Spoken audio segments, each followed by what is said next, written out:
Next പറയാൻ പോകുന്നത് നമ്മളൊരു ഡാഷ്ബോർഡ് ക്രിയേറ്റ് ചെയ്യുമ്പോൾ ശ്രദ്ധിക്കേണ്ട കുറച്ച് കാര്യങ്ങൾ അല്ലെങ്കിൽ കുറച്ച് സ്റ്റെപ്സ് എന്ന് പറയാം. അതിന്റെ ഡാഷ്ബോർഡ് ഡിസൈൻ ഫ്രെയിംവർക്ക് എന്നൊക്കെ പറയാം.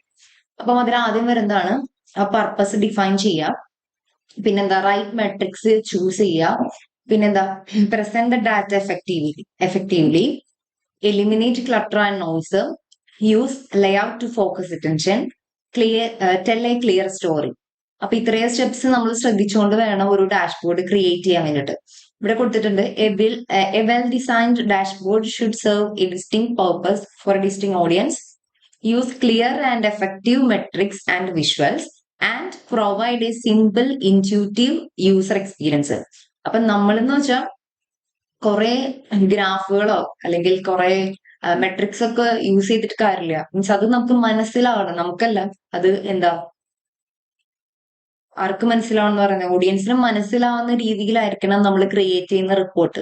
ഇപ്പൊ നമ്മൾ കുറെ എന്താ variety type of visuals add ചെയ്തിട്ടൊന്നും കാര്യമില്ല. അത് മറ്റുള്ളവർക്ക് മനസ്സിലാവുന്നതായിരിക്കണം. ഓക്കെ, അപ്പൊ അങ്ങനെ എങ്ങനെ ക്രിയേറ്റ് ചെയ്യാന്നാണ് ഇതിൽ പറയുന്നത്. ഇപ്പൊ നമ്മൾ കോമൺ ആയിട്ട് യൂസ് ചെയ്യുന്ന വിഷ്വലൈസേഷൻ ടൂൾസ് ഉപയോഗിച്ചിട്ട് തന്നെ നമുക്ക് വേണമെങ്കിൽ ഒരു റിപ്പോർട്ട് പേജ് ഉണ്ടാക്കാൻ പറ്റും. അതിലിപ്പോ നമ്മൾ ഭയങ്കര ഡിഫറെന്റ് ആയിട്ടുള്ള അല്ലെങ്കിൽ ഭയങ്കര വെറൈറ്റി ആയിട്ടുള്ള വിഷ്വൽസ് ഒക്കെ യൂസ് ചെയ്യുമ്പോൾ അത് എന്താ നമ്മളുടെ ഓഡിയൻസിന് അത് പെട്ടെന്ന് ക്യാച്ച് ചെയ്യാൻ പറ്റണമെന്നില്ല. അപ്പൊ നമ്മൾ എന്താ കുറച്ചുകൂടി ക്ലിയർ അല്ലെങ്കിൽ എഫക്റ്റീവ് മെട്രിക്സ് ഒക്കെ യൂസ് ചെയ്യാൻ ശ്രദ്ധിക്കുക. ഓക്കെ.